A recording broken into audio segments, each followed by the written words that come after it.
Today on Sugar Spun Run, we'll be making blueberry muffin cookies. Hey Sugar Spun bakers, Sam here, and today I am so excited about this recipe. We are making cookies inspired by blueberry muffins. These are amazing. They're gourmet style cookies, the kind you would expect to see in a fancy bakery. I'm in love with them. I think you're going to be too. So let's go ahead and get started. Now, before we begin, you'll want to get your oven preheating to 350 degrees Fahrenheit. What is a blueberry muffin without a nice streusel topping? So we are going to begin by making the streusel for our cookies. In a medium-sized mixing bowl, we're going to combine 1 1/4 cups of all-purpose flour. 1/2 cup of firmly packed light brown sugar, 1/3 cup of granulated sugar, and a 1/4 teaspoon of table salt. Now this is because I will be using unsalted butter to make my streusel topping. If you're using salted butter, just leave out the salt. Now I'm just going to use a fork to toss these ingredients together here till they're nicely combined. And if you've been following me for any length of time, you know I make my streusel a little bit differently than the traditional way. Lots of recipes use cold butter. I instead use melted butter. It makes the streusel come together faster, it's just easier, and I think it makes it taste better too. You will need 6 tablespoons of melted unsalted butter for today's recipe. Now this is melted, but it's also important that it not be too hot or too warm to the touch. You don't want it to feel warm to the touch if you touch the bottom of the bowl. Now we'll just drizzle this into our mixture. I want all of that butter in there, which a fork is not the best utensil for getting all of the butter out. We do not leave butter behind here. We'll grab a spatula. There we go.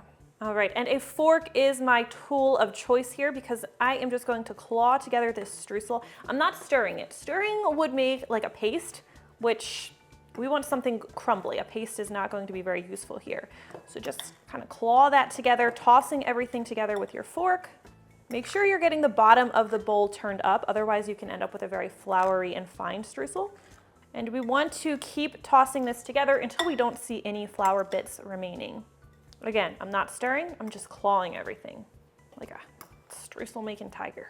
All right, I am pretty pleased with this streusel. As you can see, I like to leave some of those large clumps behind because those are the best part of streusel. So I'm going to set this aside and now we can make our cookie dough. I am so excited about this recipe. It's a little bit different than many of the cookies that I've shared before. I'll explain why as we go through it. Now, the first thing you need is a 1/2 cup or 1 stick of softened unsalted butter.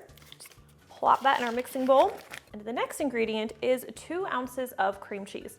Now, typically blueberry muffins are made with buttermilk. It adds a really nice depth of flavor and subtle tang to the muffin. I wanted to incorporate that in the cookie, but I didn't want to use buttermilk because that would just make the cookie too cakey. We wanted nice balance. We still want it to feel like a cookie, not just a really short muffin. Cream cheese adds the perfect depth of flavor. It makes the cookie soft and melt in your mouth, and it lends the appropriate amount of cakiness without making it a too cakey cookie. Don't say that too many times in a row. We'll also be adding a 1/2 cup of granulated sugar and a 1/4 cup of firmly packed light brown sugar. Now you could make today's recipe in a stand mixer if you'd like, but I'm going to be using my electric hand mixer today. And we will cream everything together until it's light and fluffy and well combined. Now for the cream cheese, if I didn't mention this, you do want it to be softened and you do want it to be a full fat cream cheese, not the spreadable kind that's sold in tubs. All right, this is looking pretty good. So now we are going to add our egg, and you just need 1 large egg for today's recipe. I'll just crack it in a separate bowl. So we'll add this in, and we're also going to add vanilla extract. We'll be using a teaspoon of vanilla extract today. And we'll stir in the egg and the vanilla until everything's nicely incorporated. All right, so this is looking pretty good. We'll set this aside, and we'll grab a separate mixing bowl for our dry ingredients. And the first thing you'll need for this is 2 cups of cake flour. Now, I really love using cake flour for this recipe. It gives the cookie just a beautiful, light, melt in your mouth texture that I couldn't quite achieve the same way with all-purpose flour. However, if you only have all-purpose on hand, I will include notes in the printable recipe so that you can substitute that instead. We'll add this to our mixing bowl. We're also going to add a tablespoon of cornstarch. Again, these are probably the cakiest cookies I've ever made, but they're not too cakey. I usually associate a cakey cookie with being dry. These aren't dry, they're super tender and melt in your mouth. You can tell I'm really excited about them because I'm using my hands a lot. The point is the cornstarch helps contribute to this tender, melt in your mouth, and perfectly subtly cakey texture. Cakey cookie rant over. We will now add a teaspoon of baking powder. and a ½ teaspoon of salt, and we'll just whisk, oops, salt didn't want to join the party, and we'll whisk everything together until nicely combined. All right, let's bring back our butter mixture or butter cream cheese mixture, and we're going to gradually add the flour mixture to this, stirring until it's combined. I usually add the flour in like 2 or 3 parts.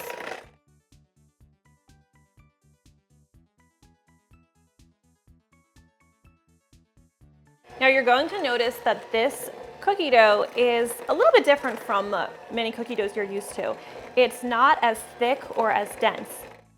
That is intentional because, again, in order to achieve that texture we're looking for, we need a lighter cookie dough, but also we are going to be adding some blueberries. So let me first just scrape the bowl, make sure all the flour is incorporated, and we will add our blueberries. Now I recommend using fresh blueberries for this recipe rather than frozen, which are going to have more moisture on them because they're frozen, and they're also more likely to bleed in your cookie dough. So this is 1 cup of fresh blueberries. We'll just add these in. Do not use your electric mixer at this point. Now we're going to just use a spatula to gently fold the blueberries into the batter. We want to get them nicely distributed. I'm so excited for you guys to try this recipe. I think of it as the cookie that nobody knew they wanted. But once you try it, you're gonna be making these on repeat. All right, let's scoop our cookies. Now this process is a little bit messy, but I've done a lot of taste testing, and let me just assure you, the effort is worth it. So I like to use my 1½ tablespoon size cookie scoop, and then I scoop a level portion, and I just drop this on my baking sheet.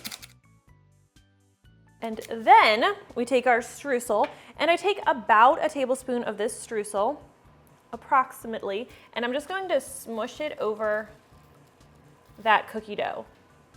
Slightly flatten it so that I can press the streusel into the cookie dough. Then, these are big Gourmet deluxe cookies, so we're going to take another 1½ tablespoon size scoop. We're just gonna drop this right on top of that one. And it's gonna wanna fall off. No big deal, I'll show you. Like I said, this is a little bit of a messy process. So we've topped it with our second round of cookie dough. Now let's take another approximate tablespoon, and we're just going to smash this on top of our other amount of cookie dough. And then you're going to lose some streusel as you do this process, so then I just pick it up and push it snugly onto the surface. So you can see I'm not flattening the cookie completely. I'm just doing it enough to get that streusel pressed into the surface. This is sort of unconventional. It feels like an irreverent way to prepare cookie dough, but it works.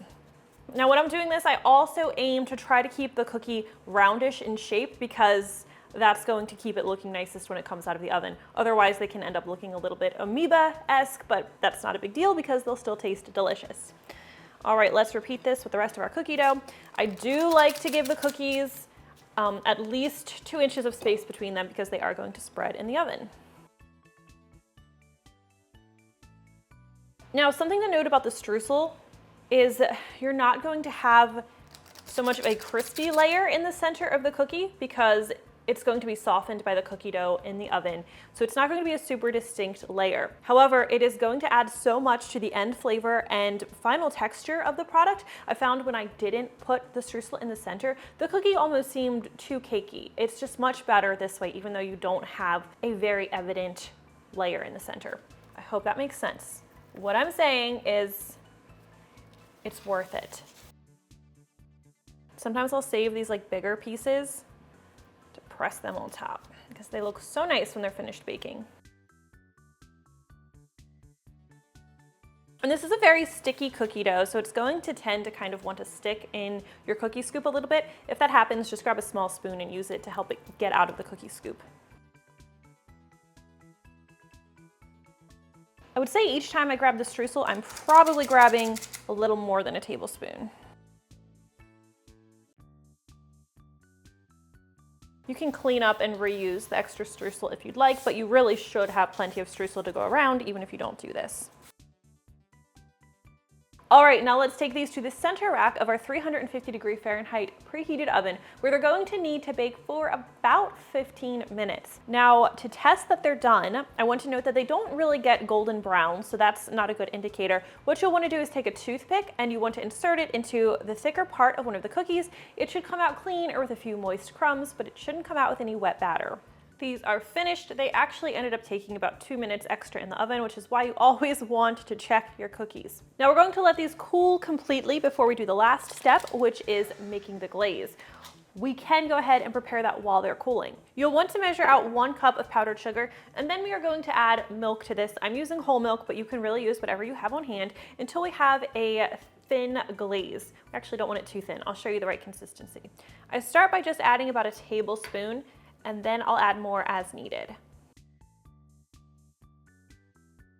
If you need more milk, feel free to add it. If you accidentally add too much, just fix it by adding more powdered sugar. Add just a splash more. I like a glaze that sort of holds its shape a little bit. I think it just looks prettier. This is the consistency I look for. The ribbon that falls from the whisk, it holds its shape for a couple of seconds before it dissolves into the glaze. Now, once your cookies have cooled completely, we can go ahead and drizzle them with some glaze. I'm just going to do it right on the baking sheet that they were baked on. I cooled them on the baking sheet, and drizzling with glaze can get a little bit messy, so this saves us some cleanup. I just use a spoon, drizzle that back and forth. If you didn't want to use a glaze, you could instead top these with powdered sugar. That's also pretty. And as you can see, these are just such big, thick, they're like pretty but monstrous cookies. And they're so good.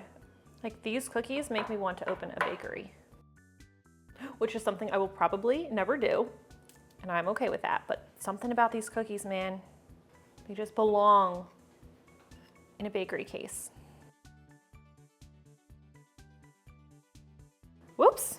See, it gets a little messy. I never claimed to be much of a decorator. Now, ideally, you would let this glaze dry before you serve the cookies. Fortunately, and because I made it pretty thick, it dries really fast. And that is how you make these absolutely amazing, must-try gourmet blueberry muffin cookies. I have said it a million times, but I seriously can't wait for you to try these. Again, the hand thing, I'm sorry. Please try this recipe if you like it, or if you don't like it. I want to hear what you think. I always love hearing from you. Thank you so much for watching, and I will see you next time. This is the best part.